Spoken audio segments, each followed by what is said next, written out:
In the vast reaches of the dark light universe, terror reigned supreme. Planets trembled at the mere whisper of the Black Moon Court. Entire star systems went silent when the flagship of Empress Alzara appeared on their scanners. 50 civilizations had already fallen to her unstoppable hunger for power, each one consumed, their very essence absorbed into her ever-expanding consciousness. General Kyra stood alone at the viewport of her small stealth vessel, watching the stars drift by. The cold light reflected in her amber eyes, which had witnessed the fall of her homeworld, Calyx. She was the last survivor of the Calyxian Defense Force, the sole witness to the consumption of her people. Her dark hair was pulled back tightly, revealing a face marked by grief and determination. The year 5287 TCE, 12th Cosmic Era, according to the Universal Alliance calendar, had been particularly cruel to the free worlds. Navigation check, Kara said, her voice cutting through the silence of the cockpit. Set course for the next transit station. The ship's AI responded with a soft chime. Course set for Vale Transit Station. Arrival estimated in 6 hours. Kara nodded, returning to the small terminal where she had been studying ancient texts and fragments of data. For 3 years, she had been tracking rumors, following breadcrumbs of information, searching for anything that might offer hope against Alzara's darkness. The Black Moon Fortress, Alzara's mobile palace, was said to be impenetrable. Her dark entities, extensions of her will, were unstoppable in combat. Conventional weapons and even advanced quantum technologies had proven useless. Yet there was a whisper, a legend that had persisted across several of the fallen worlds. Something about a drawing, a child's crayon drawing that had once brought the unstoppable Empress to her knees. Most dismissed it as wishful thinking, a fairy tale born of desperation. But Kara had found too many references across too many systems for it to be mere coincidence. The transit station loomed ahead, a massive structure floating in the void, connecting various hyperspace routes. It was a hub of information, a crossroads of traders, refugees, and spies. If there were answers to be found, this would be the place. As Kara docked her ship, she pulled a worn leather jacket over her utilitarian clothing and checked her energy pistol. Transit stations were neutral territory, but neutrality was often just a convenient fiction in these desperate times. The station's main concourse was crowded with beings from dozens of species, the air thick with the scent of exotic foods and the hum of countless conversations. Kyra moved through the crowd with practiced ease, her eyes scanning for her contact. She found him in a small alcove near the ancient artifacts dealer, a gaunt figure hunched over a steaming cup. Thane was the foremost archaeologist of the fallen 50th civilization, the Meridian Collective. His people had been consumed just 8 months ago, and he carried their final memories within his enhanced consciousness. Thane, Kara acknowledged, sliding into the seat across from him. The archaeologist looked up, his silver eyes reflecting the dim light. General, he replied, his voice barely above a whisper. I found it. From inside his coat, he withdrew a small battered device. When activated, it projected a 3-dimensional star map marking 50 points of light across the galaxy. These are all the civilizations she has consumed. Thane explained. But look here. He pointed to a small, seemingly insignificant world at the edge of the map. This is where it happened, where she knelt. Kara leaned forward, studying the coordinates. What exactly happened there? The records are fragmented, but consistent. 15 years ago, Alzara's forces surrounded this small planet, preparing for the standard consumption protocol. But something went wrong. According to multiple accounts, Alzara herself descended to the surface and encountered something. When she returned, she ordered her forces to withdraw completely. What did she find? Thane's fingers trembled slightly. A drawing, a child's crayon drawing. The accounts describe it as pure creation. Innocent power. Raw imagination manifested. Whatever it was, it affected her profoundly. She literally knelt before it. Kara's expression remained skeptical. A drawing stopped the destroyer of 50 civilizations. Not just any drawing, Thane insisted. The account suggests it contained something fundamental, something that resonated with a core truth Alzara had forgotten or denied. I've cross-referenced the data with myths and legends from 17 different cultures. They all point to the same conclusion: genuine innocence and creativity contain a power that cannot be consumed or corrupted. Do we know where this drawing is now? Thane nodded slowly. That's why I contacted you. I believe I've located someone who knows. A spiritual engineer named Mira who studies consciousness energy. And I think she might know the child who created it. For the first time in years, Kyra felt a flicker of hope. Take me to her.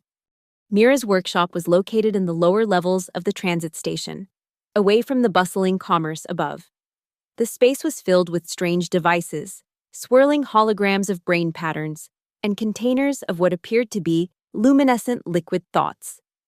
The spiritual engineer herself was a stark contrast to her ethereal surroundings. Practical, direct, with keen eyes that seemed to see through pretense. Her hands were stained with mechanical grease, even as she manipulated consciousness fields with precise gestures. So you're the famous General Kara, Mira said, appraising her visitor. Last defender of Calyx, you've made quite a name for yourself, evading Alzara's forces these past years. Surviving isn't victory, Kara replied flatly. Thane says you know about the drawing. Mira glanced at Thane, then back to Kara. I know about many things. Some are best left undisturbed. 50 civilizations have been erased, Kara said, her voice rising slightly. Trillions of lives consumed, if there's even a chance. You misunderstand me. Mira interrupted. I'm not refusing to help. I'm warning you that knowledge comes with responsibility. She moved to a sealed door at the back of her workshop and placed her palm against the scanner. The child who created the drawing is here. Her name is Zira. The door slid open, revealing a small, comfortable living space. In the center, sitting cross-legged on the floor, was a girl of about 12. She was drawing on a large paper with simple wax crayons, her brow furrowed in concentration. The scene seemed jarringly ordinary amid the high technology surrounding them. Zira, Mira called softly. We have visitors who want to ask about your special drawing. The girl looked up, her eyes widening with sudden fear. I don't want to talk about that one. It was bad. It made the Dark Lady sad. Kara exchanged glances with Thane. She approached slowly and knelt beside the child. My name is Kyra. Can you tell me about the Dark Lady? Zira's small hands fidgeted with the crayon she was holding. She came to our school. Everyone was scared, but I wasn't. I showed her my drawing because my mom always said art makes people happy when they're sad. Her voice dropped to a whisper. But it made her cry. She fell down on her knees and cried. What was in your drawing, Zira? Kara asked gently. Home, the girl said simply. Just home, the way it used to be, before the bad things happened, with all the colors that grown-ups forget to see. She looked directly at Kara. She remembered, and it hurt her. Mira stepped forward. Zira has an extraordinary gift. Her consciousness resonates on a frequency that amplifies emotional truth. When she creates, she doesn't just make images, she manifests realities that touch the deepest parts of the observer's being. Can you make another drawing like that one? Kara asked the child. Zira shook her head vigorously. No, it hurt her. I don't want to hurt anyone. You wouldn't be hurting her. Thane said gently. You might be helping her remember something important, something she needs to remember. The girl considered this, her young face serious. I don't know if I can do it again. That one was special. Kyra stood, turning to Mira. What happened to the original drawing? Alzara took it, Mira replied. According to the accounts, she reverently rolled it up and carried it away herself. No one has seen it since, but its effect on her was undeniable. She ordered her forces to withdraw from Zira's planet and established a permanent no-approach zone around it. Then we need Zira to create another one. Kara decided. It's not that simple. Mira objected. You can't force this kind of creation, and using a child as a weapon. This isn't about weapons, Kara interrupted. This is about finding a way to stop the destruction. If Alzara responded to the drawing once, she might again. We need to understand why. From the floor, Zira's small voice cut through their debate. I'll try, she said quietly, but only if you promise we're helping her, not hurting her. Kyra looked down at the child, seeing a determination that mirrored her own. I promise, she said, though she wasn't entirely sure she could keep it. Over the next several days, as their small ship traversed hyperspace toward the first coordinates on Thane's map, Zira attempted to recreate the special drawing. Each attempt ended in frustrated tears. It's not the same, she would say. I can't feel it right. Meanwhile, Kyra studied the patterns of destruction left in Alzara's wake. Each of the 50 civilizations had been consumed in the same methodical manner. First came the isolation. Communication systems went dark. Then the infiltration. Dark entities replacing key figures in government and security. Finally, the consumption. Alzara herself would arrive and perform what survivors called the absorbing, a process that drained not just life, but the very essence of culture, knowledge, and collective consciousness from an entire civilization. What does she do with what she absorbs? Kara asked Thane as they examined holographic recreations of the fallen worlds. She integrates it, Thane explained. Alzara isn't just destroying, she's consuming, becoming. Each civilization she absorbs adds to her power, her knowledge, her being. She's like a living archive of everything she's destroyed.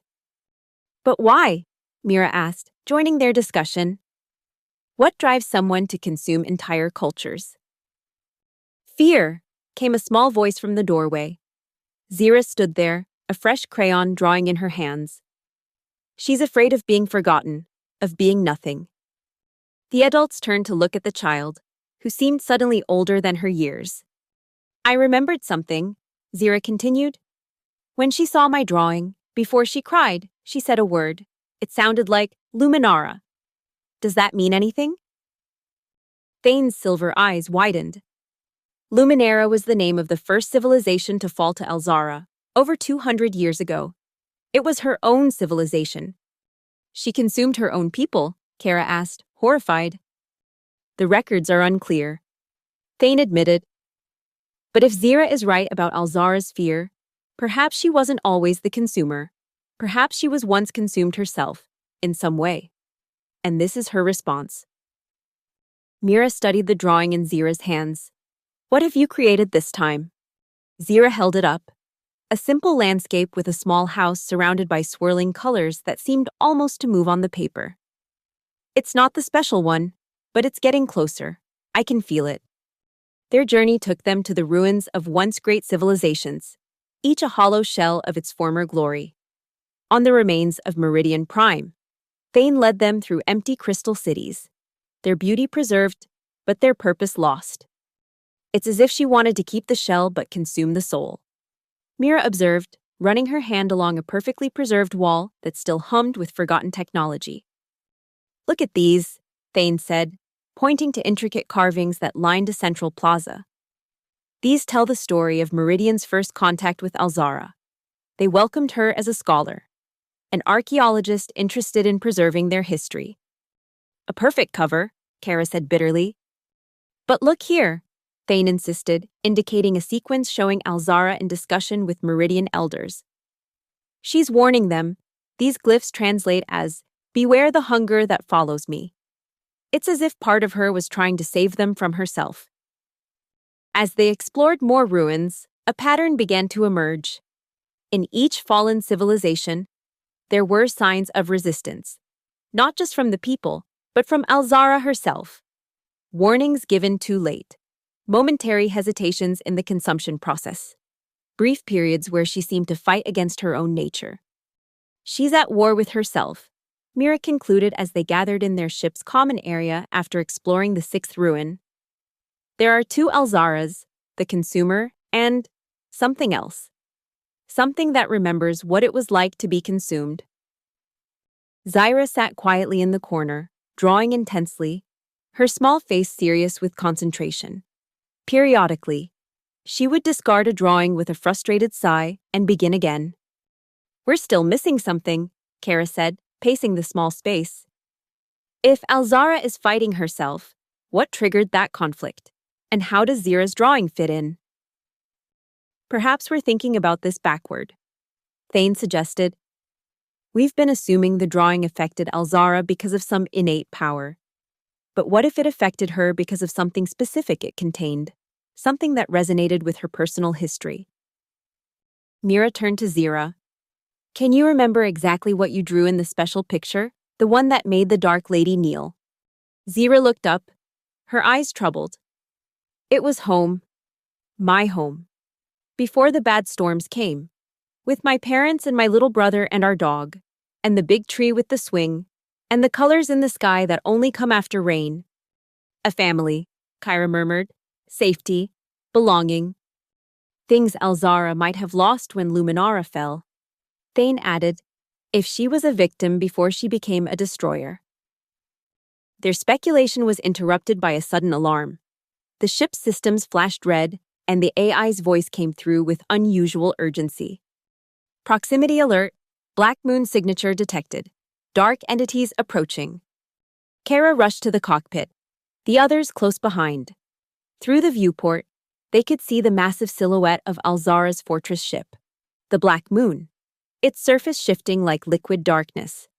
Smaller shapes detached from it, dark entities, extensions of Alzara's will, moving toward their location. "How did she find us?" Thane asked, his voice tight with fear. "It doesn't matter," Kara replied, taking the controls. "Prepare for emergency jump." The ship shuddered as the hyperspace engines charged, but before they could jump, a dark energy field enveloped them, freezing the ship in place. "We're caught in a stasis field," Kara said grimly. "We can't outrun them now." The dark entities surrounded their ship, their forms shifting and fluid, yet somehow suggesting humanoid shapes wrapped in shadow. Through the viewport, they could see the entities extending tendrils of darkness toward the hull. "They're going to board us," Mira said, moving protectively toward Zira. Kyra drew her energy pistol, though she knew it would be little use against the entities. "Thane, is there anything in your archaeological knowledge that suggests a weakness in these things?" Before Thane could answer, the ship's communication system activated, and a voice filled the cabin, melodic, almost gentle, yet carrying an undercurrent of immense power. "General Kyra of Fallen Calyx," the voice said, "you have something that belongs to me." Alzara herself was communicating directly with them, an unprecedented event. In all recorded encounters, she had never deigned to speak to those she was about to consume. Kyra straightened her shoulders. "Empress Alzari, we have nothing of yours." "You have the child," Alzara replied, her voice taking on a harder edge. "The creator.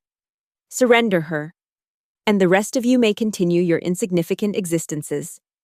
Kara glanced at Zira, who was trembling but still clutching her latest drawing.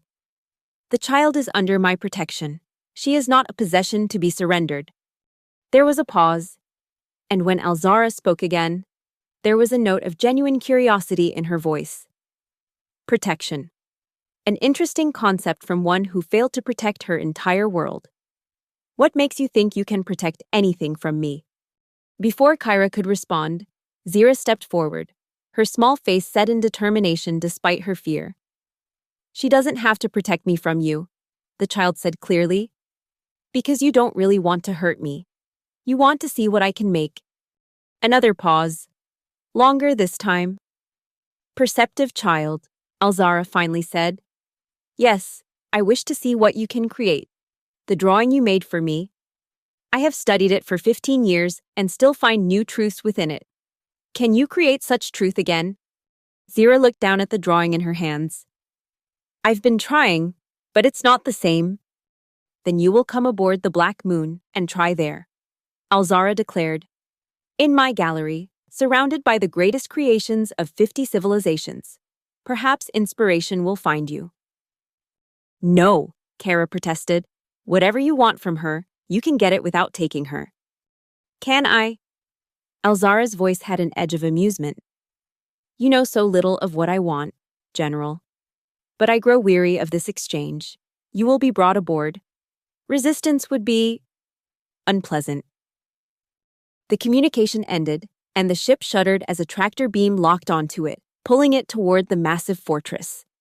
Kyra turned to the others, her mind racing through options, none of them good.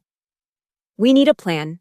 If we can get to Alzara herself, I'll go. Zira interrupted. All eyes turned to the child. I'll go with her. I want to see the drawing I made. Maybe it will help me remember how to make another one. It's too dangerous. Mira insisted.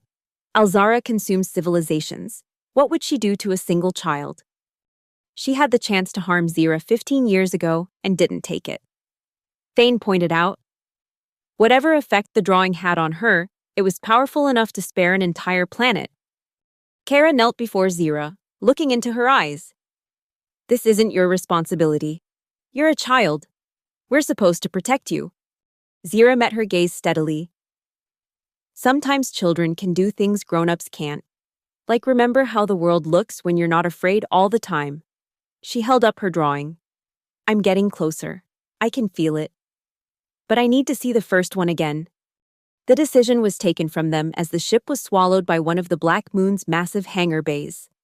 Dark entities flowed through the ship's hull like liquid shadow, surrounding them in an inescapable cocoon of darkness. When the darkness receded, they found themselves in a vast gallery. The space seemed to extend infinitely in all directions, filled with artifacts from the fallen civilizations, artwork, technology, cultural treasures, all perfectly preserved. It was a museum of extinction, a mausoleum for murdered worlds. At the center of the gallery stood Alzara herself. She was not what they had expected.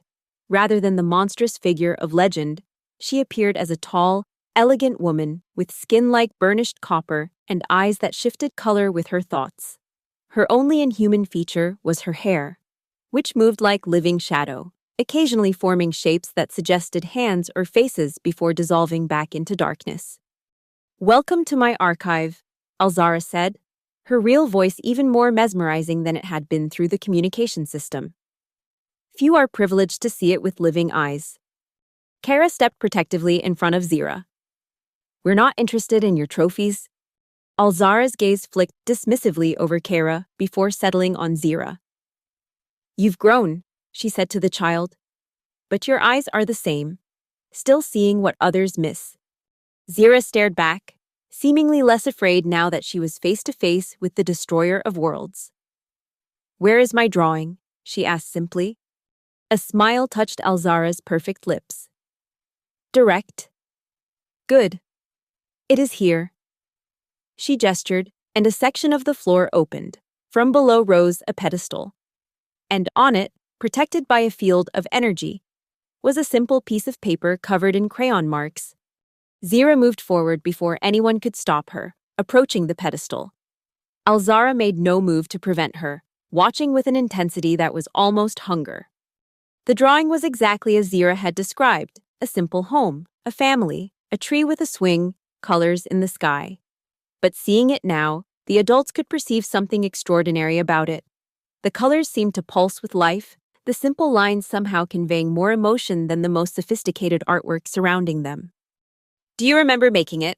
Alzara asked, her voice uncharacteristically gentle. Zira nodded slowly.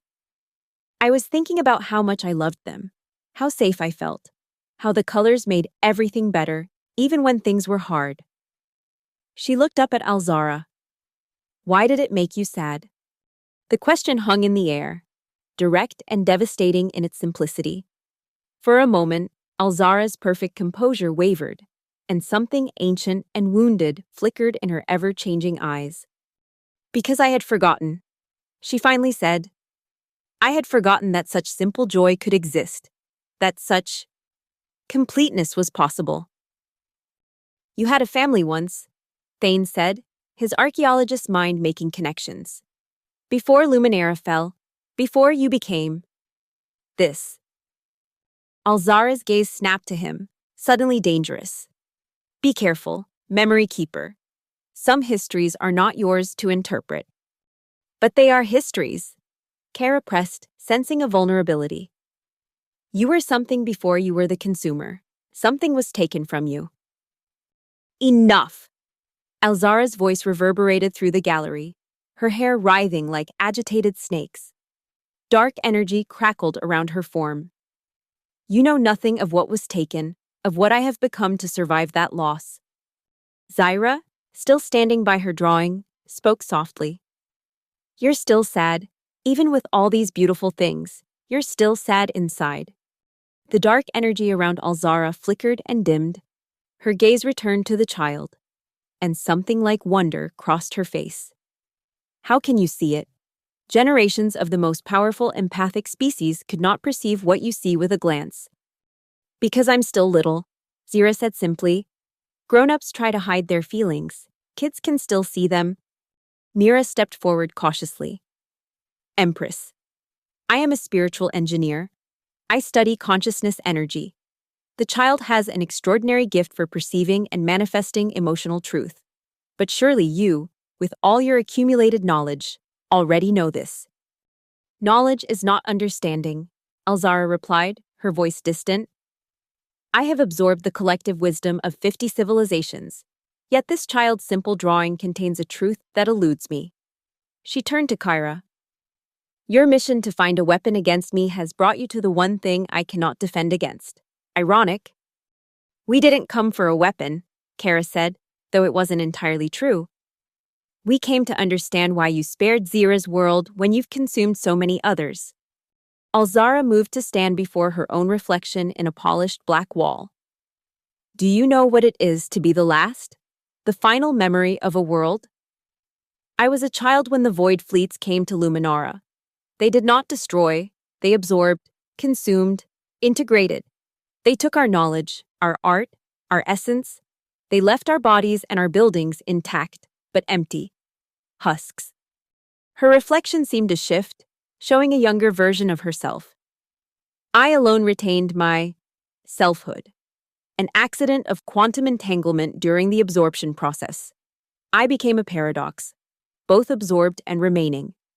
For decades, I existed within the collective consciousness of those who had consumed my people, experiencing their hunger, their endless need to add more uniqueness to their homogenized existence. And then you escaped.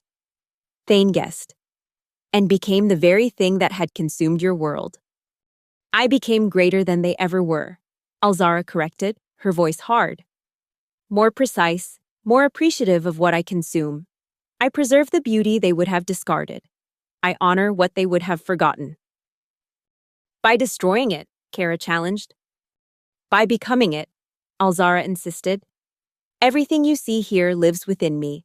Every artwork, every poem, every philosophy of 50 worlds, they exist perfectly preserved in my consciousness. Nothing is lost while I remember it. Except the people who created it, Mira said quietly. Except the living cultures that would have continued to create new wonders. Alzara turned away, her living shadow hair rippling with emotion. Continuance is an illusion.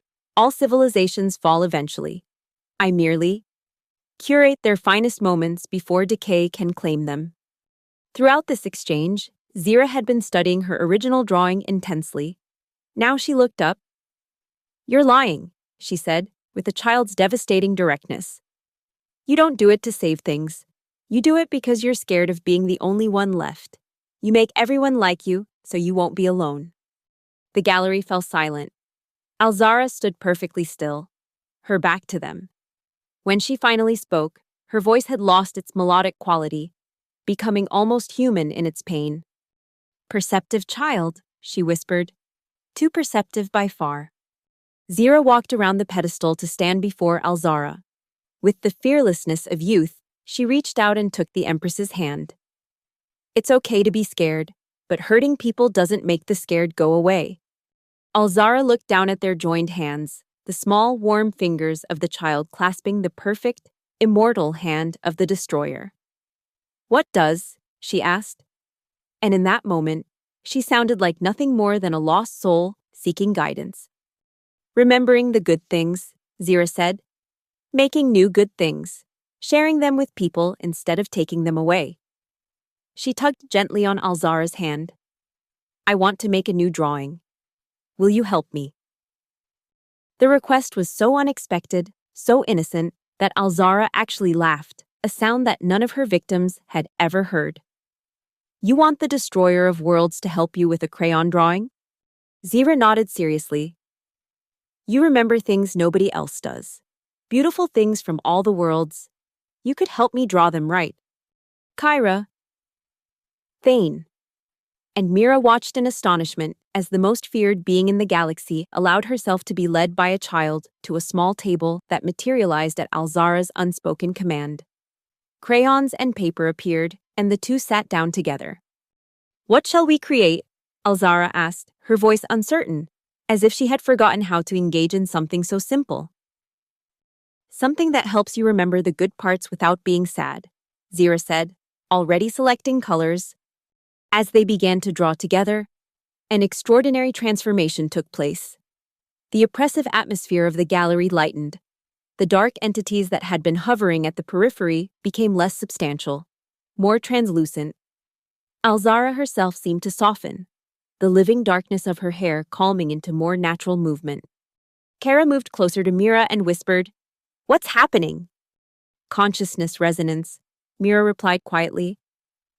Zira's creative energy is interfacing directly with Alzara's consciousness.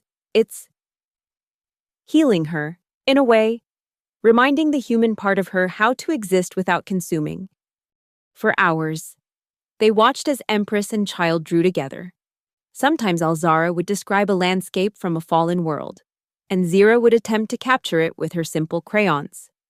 Other times, Zira would start a drawing and Alzara would add elements from her vast repository of absorbed memories. Gradually, the table became covered with drawings, simple yet somehow profound representations of beauty from across the galaxy.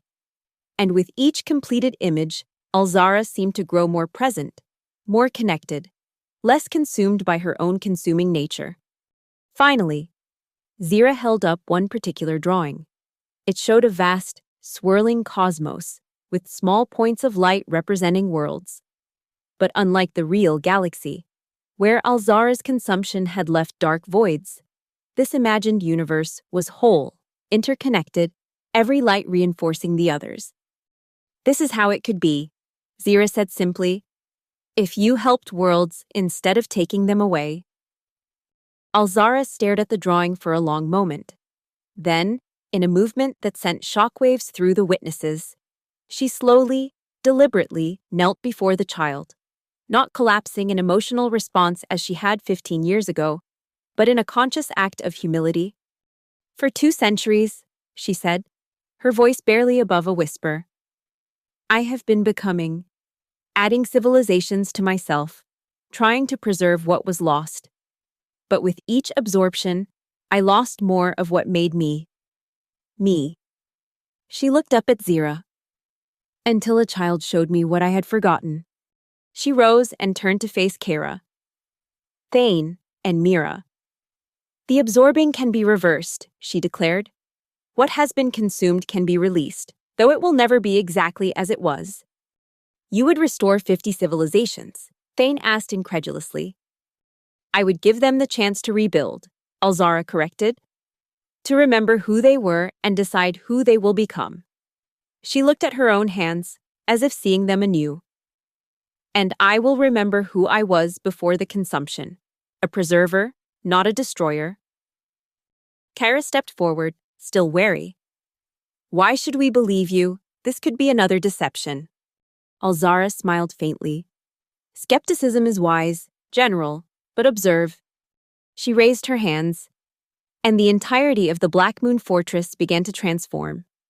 The liquid darkness of its structure became translucent, revealing the true form beneath, not a weapon of destruction, but a vast archive, a repository of knowledge and beauty. My purpose was never destruction, Alzara said.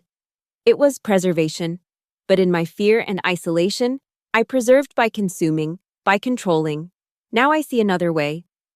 Over the following months, the galaxy witnessed an unprecedented transformation.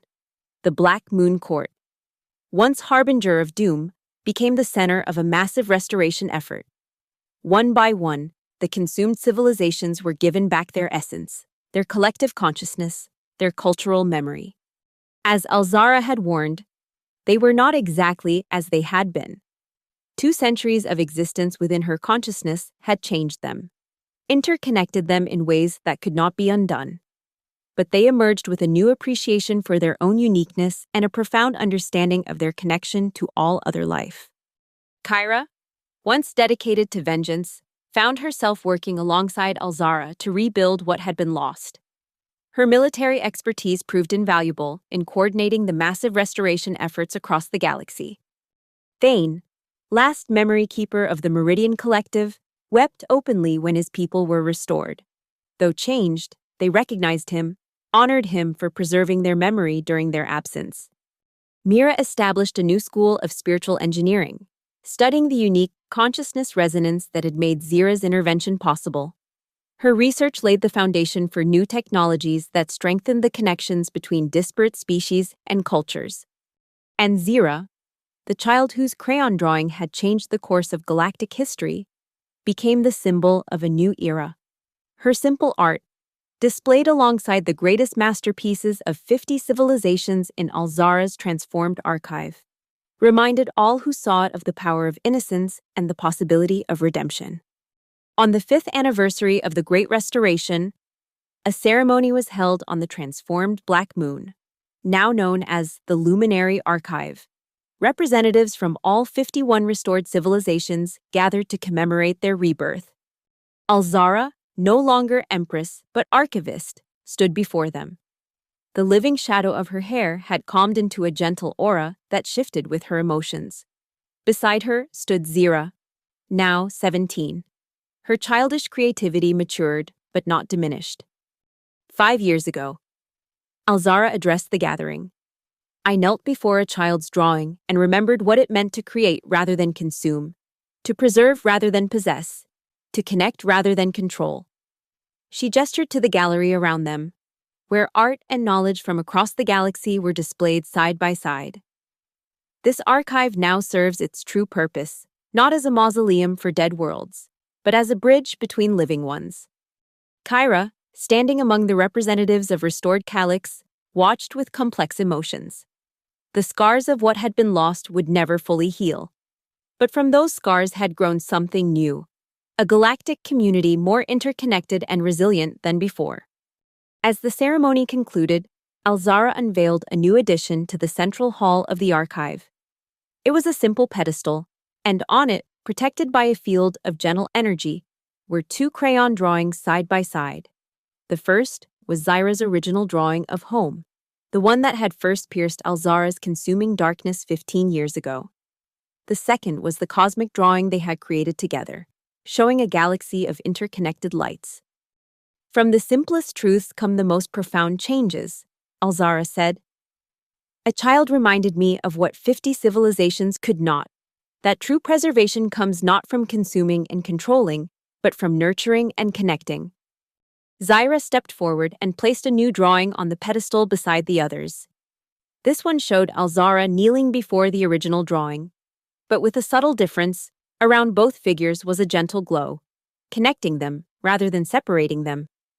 Everyone can change, Zira said simply. Everyone can remember how to see the colors that grown-ups forget. As the gathered representatives dispersed to continue the ongoing work of rebuilding their worlds, Kyra found herself alone with Alzara before the displayed drawings. Do you ever regret it? Kyra asked. Giving up all that power, you were practically a god. Alzara considered the question seriously. I was never a god, she finally said. Merely a child so afraid of being forgotten that I tried to become everything. In the end, it took another child to show me that greatness lies not in how much you contain, but in how much you connect. She smiled faintly. Besides, true power was never in the consuming, it was in the creating all along. Kyra nodded, understanding at last. She looked at the simple crayon drawings that had changed the course of galactic history. Sometimes the most powerful weapons are not weapons at all. Indeed, Alzara agreed. They are mirrors, reflecting back what we have forgotten about ourselves. Together, General and archivist turned away from the past and walked toward the future. A future where 51 civilizations moved forward not in isolation, but in harmony.